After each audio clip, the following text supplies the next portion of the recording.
Tara na mga kasamurayan, subukan natin ang Ninja White na bagong kulay ni Samurai Paint.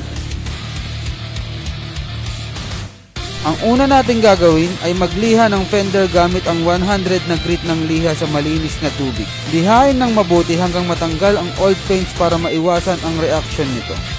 Ituturo ko ang proper activation ng 2K series.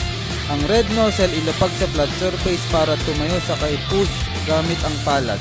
Kapag nag-up and down ang red nozzle, activate na. Saka i-shake ng 2 minutes na nasa taas ang red nozzle. 2K04 ang ginamit kong primer para maiwasan ang reaksyon nito at matakpan ang mga small scratches ng ating fender. Pagkatapos nating bugahan, patuyuin ito ng 2 oras. Pagkatapos patuyuin ng 2 oras, lihain ulit ito sa malinis na tubig gamit ang 400 grit na liha. Lihain ito para maging pantay at maging smooth ang ating fender.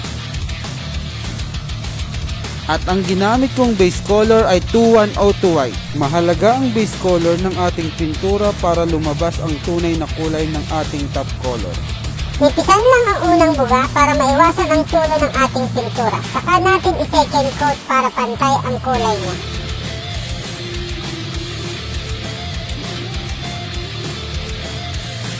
At ang top color na aking ginamit ay ang Ninja White na bagong kulay ni Samurai.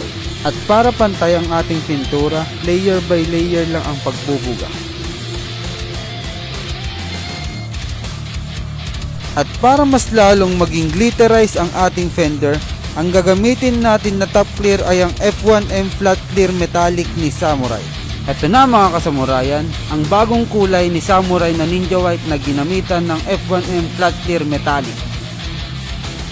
At meron pa rin tayong buy one take two promo, kaya't bili na!